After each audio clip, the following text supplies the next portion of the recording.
Bismillahirrahmanirrahim, dear viewers, Assalamu alaikum. I'm your host Faisal Raza Khan and you are watching Foresight. Viewers, as you all know, that Pakistan is suffering from terrorism from the last 2 decades. Now we are discussing the escalating threat of terrorism in Pakistan and the country's resolve to defeat it. Recent attacks, whether it's on Jafar Express in Balochistan or in Khyber Pakhtunkhwa in Bannu Kent or in Akoda Khatak or lots of others. It highlights the growing menace of terrorism across the country. Especially when we go through the Institute of Economics and Peace Global Terrorism Index that placed Pakistan at the 2nd slot, the most suffering country because of the terrorism across the country. When we go through the phenomena, we see that this growing menace is actually based upon the terrorists who are crossing the border from Afghanistan. There are lots of terrorist safe havens there. Particularly, it seems that there is a permanent Indian support and the Afghan patronage to these terrorist organizations. Then when we move towards the Indian media and the social media, it seems that they are totally there to serve these terrorist organizations, what they are supporting at the state level. I am talking about India.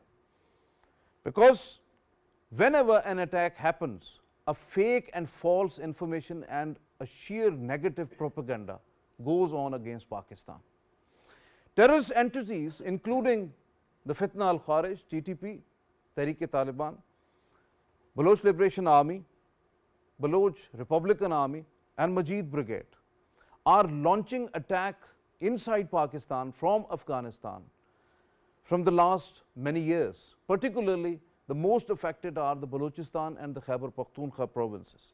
The recent arrest of the 4 Afghan nationals from Pashin side depicts the gravity of the situation, that how actually even the Afghan citizens and in some cases Afghan Taliban are directly supporting not only the Fitna al-Kharij TTP, but also it's acting as an umbrella organization and supporting BLA and BRA and all others.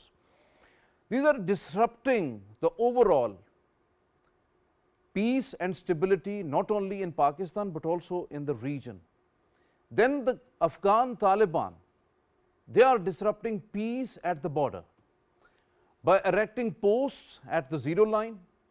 Then they are having the firing, the unprecedented firing at the Pak-Afghan border, and then also pushing the terrorists inside Pakistan. The government's decision to repatriate all illegal foreigners, including Afghan nationals from Pakistani soil, is also a decision to ensure the national security. On the other hand, Pakistani security forces intensified their counter-terrorism operations across the country, particularly in Balochistan and Khyber Pakhtunkhwa. But that need the real-time, whole-of-the-nation approach, national unity and unbiased support to our security forces who are right now fighting this menace. To talk on this subject, we have in our studios Mr. Tanveer Sultan Awan. He is the geopolitical expert. Most welcome to you, Tanveer Sultan sir. Thank you very much for your presence. And Mr. Abdullah Khan, he is the managing director at the Pakistan Institute of Conflict and Security Studies, PICS. Thank you very much, sir. So nice of you for your presence. And online joining us, Colonel retired Abid Latif Sindhu Saab. He is the strategic affairs expert. Most welcome to you, Colonel Saab. Thank you very much for joining us. But before starting our discussion, just recently in the United Nations Security Council, Pakistan's permanent representative to the UN in New York, United States, Ambassador Munir Akram, has elaborated the Afghan safe havens regarding the terrorist entities in Afghanistan. What he said, just listen. We have evidence that the Kabul authorities have not only tolerated but are complicit in the conduct of the TTP's terrorist cross-border attacks. Further, The TTP is collaborating with other terrorist groups present in Afghanistan, like the BLA and the Majid Brigade, which seek to destabilize Pakistan and disrupt our economic cooperation with China, especially the China-Pakistan Economic Corridor, through a terrorist campaign. The TTP also receives external support and financing from our principal adversary. You have just listened to the Pakistan's permanent representative to the United Nations, Ambassador Munir Akram. TTP emerged as an umbrella organization, what he depicted, that Pakistan has the ample proofs and evidences available, which Pakistan has already extended to the whole world, particularly the United Nations. My first question to you, Abdullah Khan Sahab, as you have just listened to the Ambassador Munir Akram, Tehreek-e-Taliban or Fitna al-Kharij emerged as an umbrella organization for the terrorist outfits getting Afghan Taliban's patronage, support from India, all kind of stuff like training, facilitation, abetting, having all the gadgets and the logistics available. They are giving refuge to Al-Qaeda, and Al-Qaeda giving training to the TTP. The BLA and Majid Brigade have at least 6,000 of the fighters and demands early action. Ambassador Munir Akram demands early action against all those terrorist outfits who have took refuge at the Afghan soil. How do you see overall scenario, where the region is heading, and what about Pakistan? Thank you for inviting me in your show. Actually, what happens with Pakistan is not an unusual thing. It happens always that last time when Pakistan fought in an international war with the international community against Soviet Union, when the war was over, Pakistan was left to deal with that. Same happened now when the Western forces left from Afghanistan with the active help of Pakistan, because if Pakistan was not there, they could have not withdraw properly. Even Trump is still not happy, but what they could do is that was just because of Pakistan. But still Pakistan is left behind to deal with what was happening. All this menace of terrorism in Pakistan, the wave of terrorism since 9/11, we did not have such kind of terrorist activities in Pakistan on our soil. We used to have few sectarian violence, and that was limited to and might be because of some of the Indian sponsored bombing or something like that. Even that the frequency of that was very less. But what we are now facing, it is just because we fought an international war against terror for the security of international community. Now we are left, not just left, but instead of left behind, now we are a victim of a concerted campaign launched from Afghanistan against Pakistan. And that is very unfortunate that the Afghan soil once again being used against Pakistan and as a launching pad. And that is where the international community needs to understand that this menace is not just limited to Pakistan. Pakistan time and again said that this is international threat, this is international challenge, and the world should not leave Pakistan to deal with it. Unfortunately, as you highlighted in your intro, India is not playing a good role in the region as a big brother. It should have played a role of big brother, but unfortunately it is arm twisting all the countries in the South Asia, and once again in Afghanistan, in Balochistan especially, supporting, financing, and all kind of support India is extending towards these terrorists who are operating against Pakistan from Balochistan.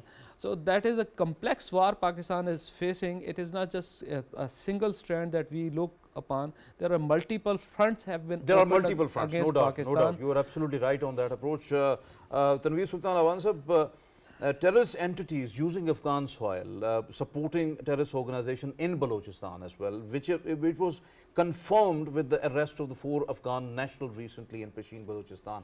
Recent attacks in Balochistan suggest that nearly 62% of the total fatalities occurring in Balochistan because of terrorism, including deaths of non-Baloch citizens, especially from Punjab, while recent attack on the Jafar Express is also a sheer example of terrorist collective or collaborative terrorism what they are doing in Balochistan right now. So how do you see overall situation?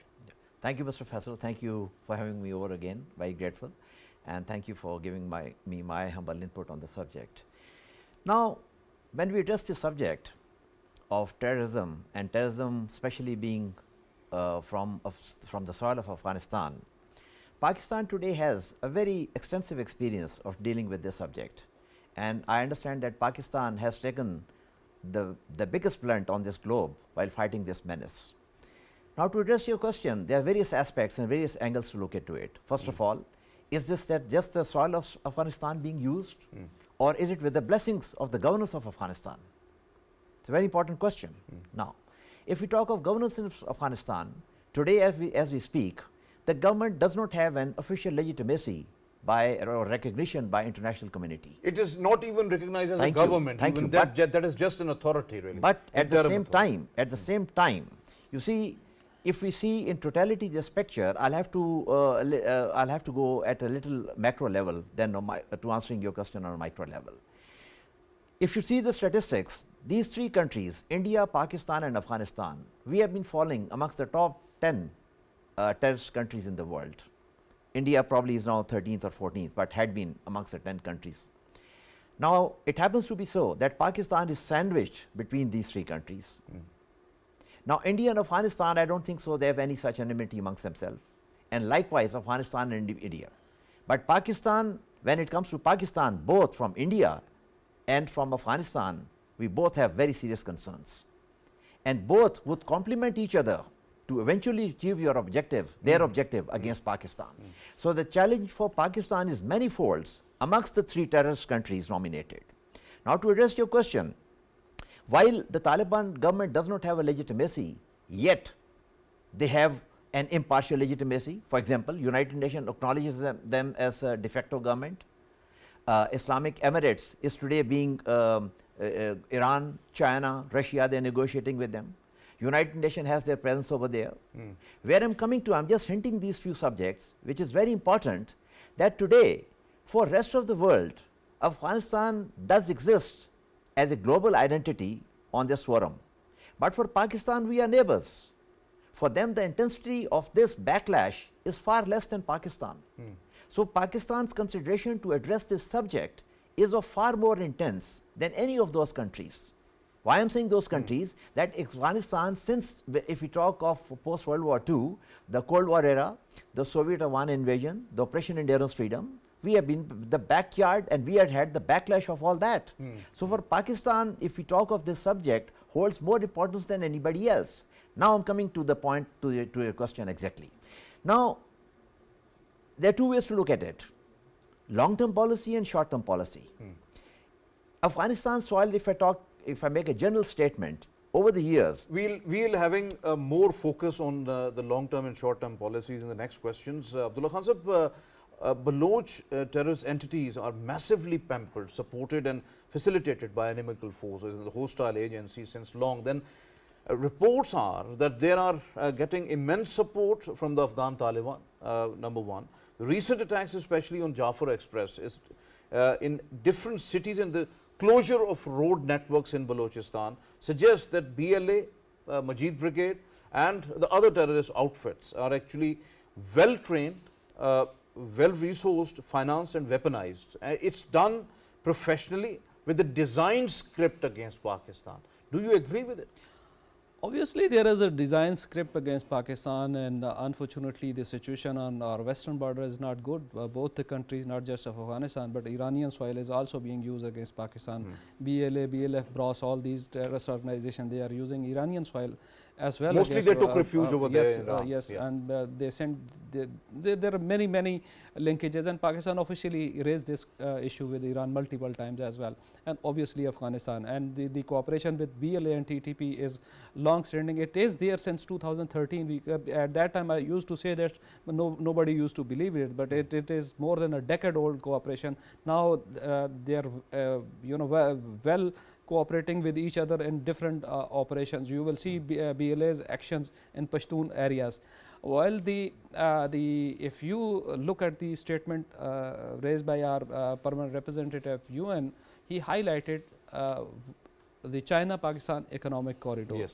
Actually, that the whole this game is Pakistan is being victimized, that Pakistan for its own interest and for global peace sided with China and implementing CPEC, and that is this war is not just Pakistan's war, it is global and as well as China's. What we are currently facing this challenge of terrorism is because we are pursuing CPEC, and CPEC is obviously just not just for Pakistan, for the China as well. So that is an issue where we would definitely need help from China as well. We will definitely need from our brothers in the Gulf countries as well. We will have to see that from where the terror financing is coming, because if you have suicide bomber but you don't have required finances to transport him to the location, you cannot detonate him. The finances unfortunately are coming from somewhere else, not from Afghanistan, which is a poor country. Iran is also facing sanctions. We know those we have channel, some friends from where the terror financing is coming. Those friendly countries, where those are our brothers as well, their soil is being used as epicenter of terror financing in Pakistan. We have to talk to them as well. And so it is a comprehensive network, as you said, against Pakistan, and the most important thing which we need to choke is the terror financing. And because definitely, you are absolutely right. This is basically the international money channelized through India. Different sort of banks or other countries are used to transact or to have hawala hundi and all other means to and these are the currency is in bags in Afghanistan that is transported and that is distributed among the terrorist organizations. This is unfortunate. You are absolutely right on that approach.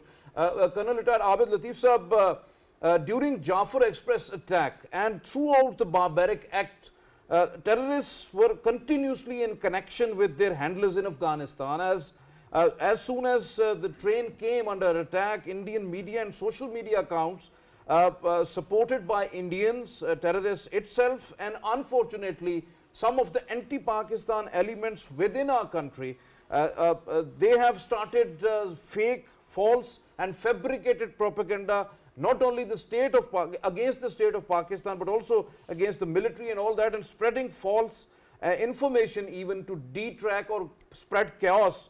Do you not think that objective was, the heinous objective was to just disrupt overall process of rescuing the hostages and acting against the terrorists, and it was all planned, a pre-planned activity? How Indians know, Indian media know, how the social media trolls know that this is going to be happen, and that was started well before the attack. So how do you see that, whether this is the part of Majid Brigade and the BLA and propaganda and the facilitation? You're absolutely right, because you cannot know these things once you are not part of this equation.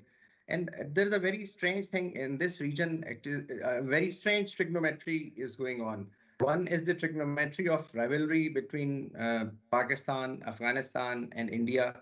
Then again is the trigonometry of proximity between Pakistan, Iran, and Afghanistan. And again, which Pakistan is trying to replace is the situation is with the trigonometry of progress by including China into this equation. As you have already in the previous answering the previous question, you have already elaborately highlighted. So actually the proxy which is being used is in the control of the handlers, which are sitting somewhere in Delhi and have direct connections till Afghanistan, and through that monitoring and perpetrating these heinous crimes in our territory, that is Balochistan and also in KP regions. As far as the architecture is concerned, which is functional here also and which is functional against this architecture, is Pakistan, particularly in Balochistan. We see that we have deployment of army, but army deployment is restricted to, of course, because Balochistan is almost more than 45% of the territorial mass of the country. So the army is deployed, but it can't cover every inch of the province. So that is then augmented through levies, which is a decades-old system, and police and civil armed forces. Still, there are gaps in the hinterlands and the wonderland where the areas and the districts or these settlements are hundreds of kilometers from each other. So it is a very ideal territory which can be exploited by any miscreant or anybody who wants to create an upheaval or create or give an impression that insurgency is going on. Actually, in Balochistan or in this part of the country, there is no such insurgency. It is a blatant terrorism and a war against Pakistan. And you have very rightly pointed. Absolutely right, absolutely right. Colonel retired Abid Latif sahab, India, besides supporting these terrorist organizations like BLA, BRA, Majid Brigade and all others, they are also involved in the target killings and the murders of the prominent leaders. Recently in Balochistan, Mufti Shamir, I have an example of that. Mufti Shamir, a religious scholar, killed in Turbat, and also the couple of other people purposefully killed in Balochistan. Reports claimed that, and these reports actually came from the Indian media. Indian media claimed that these people were the actual facilitator in the arrest of the Indian raw operative in the Indian Navy serving commander Kulbhushan Sudhir Yadav. Now, reports tells us that the Baloch and the TTP terrorism suits India to keep Pakistan under siege, undermine economy and investments, particularly when we are talking about China-Pakistan economic corridor or all other projects, and the cash the gains of hostility against Pakistan. How do you see that? Yeah, absolutely right. The reason is that the information operations, the media operations, the handling and the guidance in military operation and in the kinetic element of that, everything is being directed and directly, I would say, interjected by people sitting on our east. So they are directly involved in that, and that is the reason that even once a news emerges from their channel first, and it reaches to the circumstantial level later. And this connivance is very obvious. We have to now make this situation rather once yesterday operation was going on, and there was a hostage situation, and there was the news were coming about casualties and the rescue operations and everything. I think we should publicize and we should internationalize these type of heinous activities in a more comprehensive way, so that world should know that we are a victim, and the perpetrator of this activity and these crimes, these terrorist activities, is actually our neighbor, which is India. And you are absolutely right. Not only that, India has targeted people in Balochistan.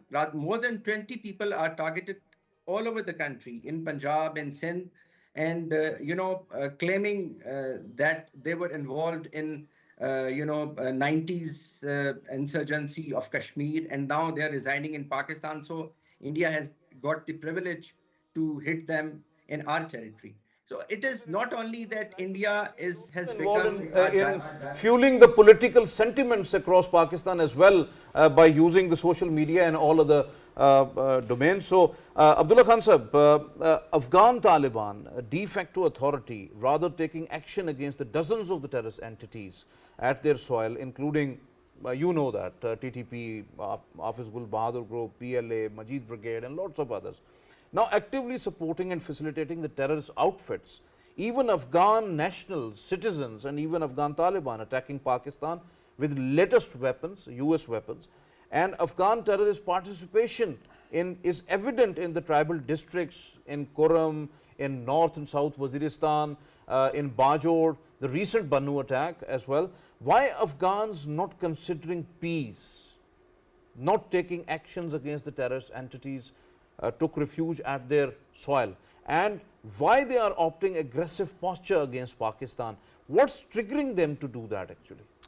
That is very unfortunate, because Afghan interim government, they should have behaved responsibly towards Pakistan, because Pakistan did a lot for them, especially at international forums. Pakistan tried to support them to get them some sort of legitimacy. Pakistan hosted OIC conference in Islamabad, and many other things Pakistan did for them. What they did in response is that, supporting TTP and other militant groups.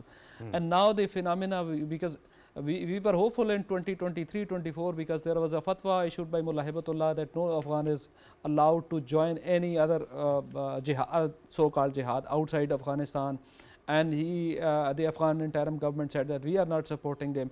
Now the evidence is coming that not just the Afghan citizen, now the members of Afghan National Army, the people who were seen in training camps, training centers in Afghanistan, they were killed in Pakistan, and their dead bodies, as per one Afghan journalist, Bilal Sarwari, not Bilal, maybe Bilal Sarwari, 18 dead bodies went to different parts of Afghanistan recently from border areas. Even in Bannu attack, Yes. most of the suicide bombers and the fighters were Afghan nationals. Afghan nationals are coming, and this is utter failure of Afghan government, because we have faced this wave of terrorism in the past, which was much bigger than what we are facing today. From 2009 onward, you see, Absolutely. we Absolutely defeated that. We will defeat it.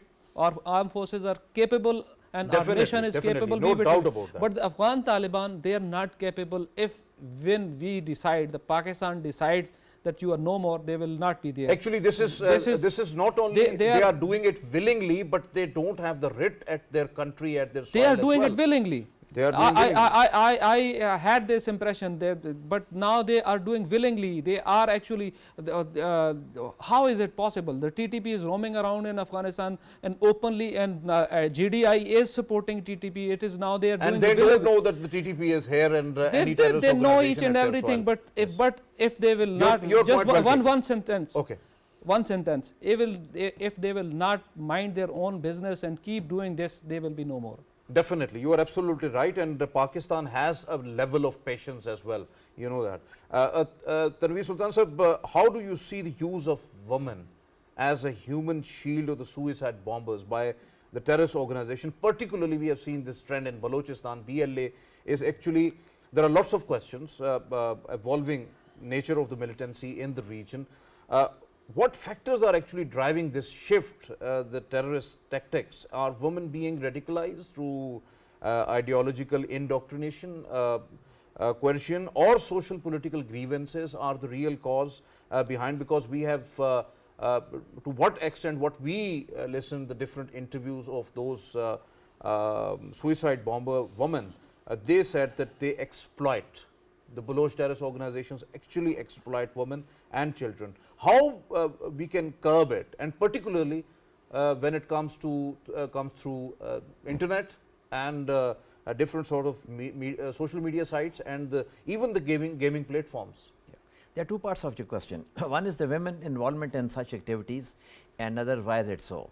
The first part is that, Mr. Faisal, when you have an ideological belief, then that belief becomes your strength to follow. It becomes irrespective of gender. Likewise, if that belief is religious, based on the basis of religion, if you want to be a separate, let's say there is a separate organization, so end of the day that belief will prevail. It will not have any gender restriction. Maybe in our, we still have a male-dominated society, but when it comes to an ideological aspect, you expect them to be also part of it. Now the second part of your question, which is very important, why is this so? That Pakistan has been able to really project the correct narrative, which is the anti-Balochistan sentiment, before the anti-Balochistan sentiment. I understand this had been a failure repeatedly on every government of ours. For example, one of the fundamental issue about Afghanistan, about Balochistan, is that inverse population. It's almost like 42-43% of the country, which with a population of like I think 1.5 crore or so. So the rate of government is not that effective. Now with this CPAC, there was an understanding that the security forces will beef up their presence over there, and it did bring results. For example, the question is that why is it so that between 2017 and 19 until 20, it had drastically reduced. Pakistan recategorization in the category of terrorist countries also had been elevated. But the point is, why is it so it has increased again? We have run short of time, so now, no, it's very important. It's very important. We have to address and reach out to the people of Balochistan. that is That paramount. narrative, that traditional, you can say, Sardar narrative is no longer there. Sardar's monopoly is no longer there in Balochistan. But why is it this sentiment is still being carried on? We have to address at We the have to, this has to be grassroots addressed, level. yeah. That is Since very the time important. is less, so we could have spoken more on this subject. No doubt about that. Colonel Retired Abid Latif sir, during Bannu Kent visit, Army Chief General Saeed Asim Munir vowed to bring the planners and facilitators of the attack to justice. Said planners and facilitators of the heinous attack would be brought to justice soon, wherever they may be, and that Pakistan reserves the right to take necessary measures in response to these threats emanating from across the border. So do you think that Pakistan might respond at any time soon to destroy terrorist heavens across the country, across the border? Yeah, absolutely. Yeah, absolutely. I think, you know, the patience of Pakistan are already overwhelmingly, you know, I mean, gone to the roof. And now I think soon, since Pakistan has been requesting through Foreign Office, Army Chief has already made so many times that statement, even the Prime Minister requesting the Afghan government and telling them that their soil is not only is being used against Pakistan, rather the complete Canines chain is actually activated by the Afghan Taliban, by their support.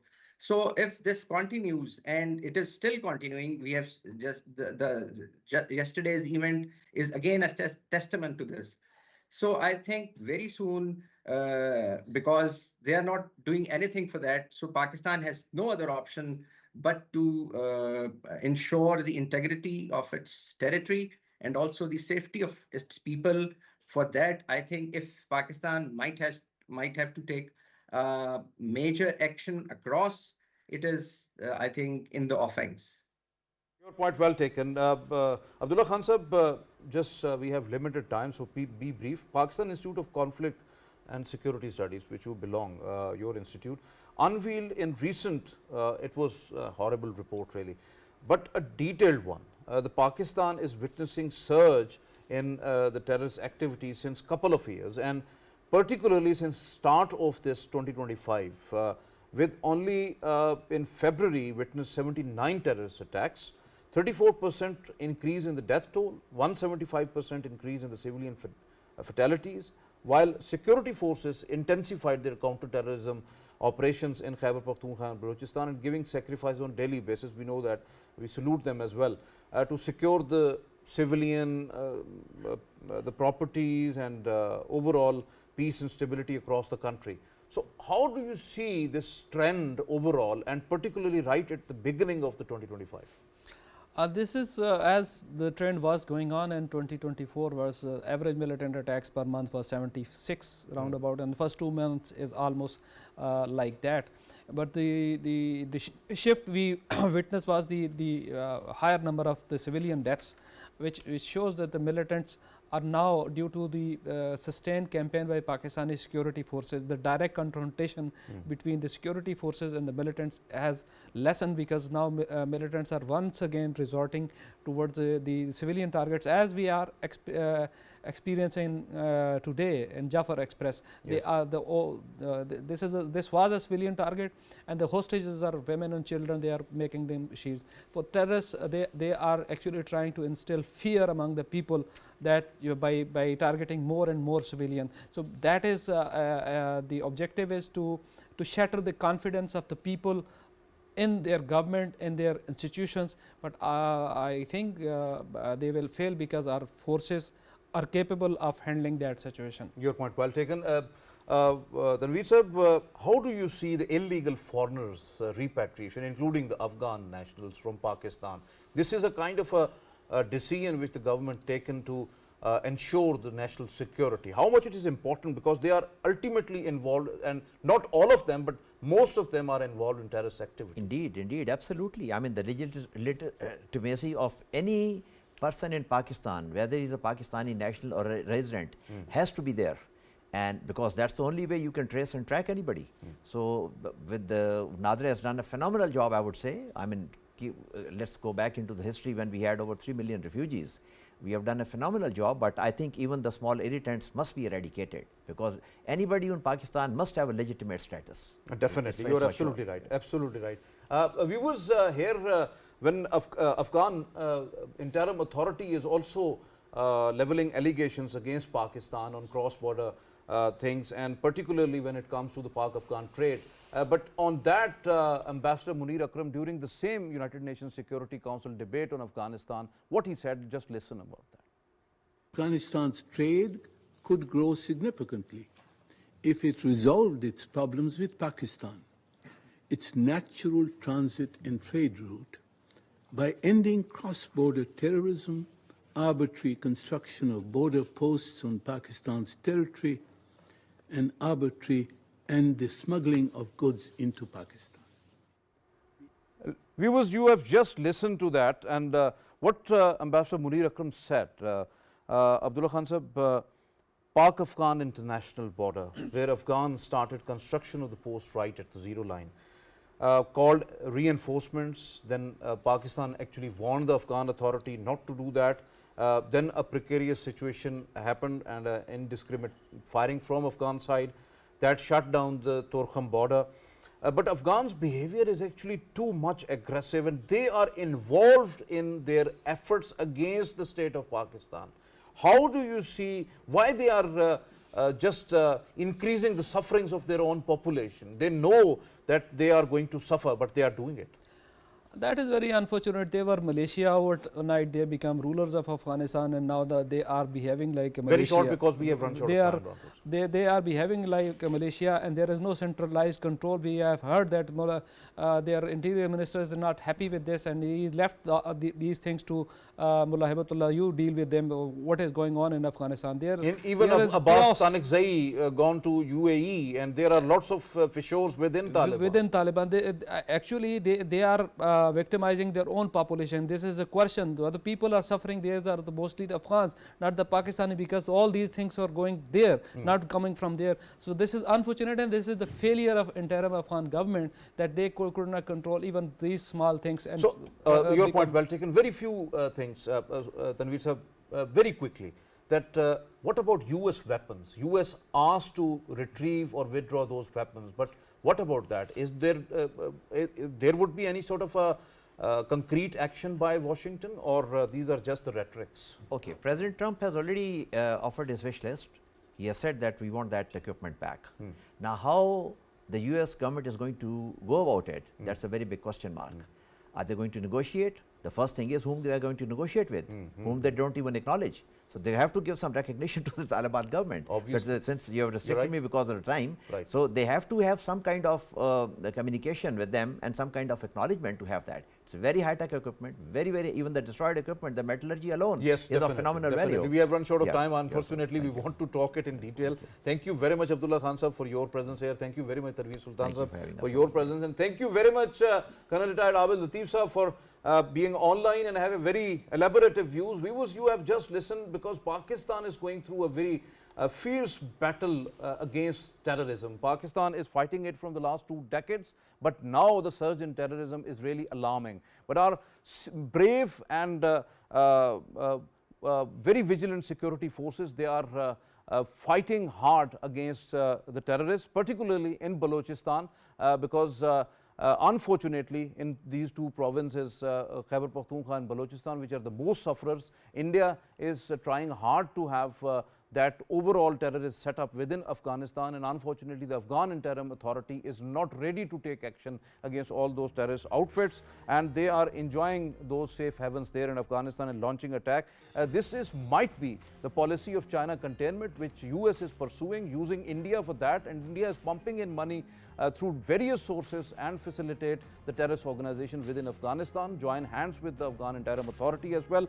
We have to tackle it, but tackle it with unity.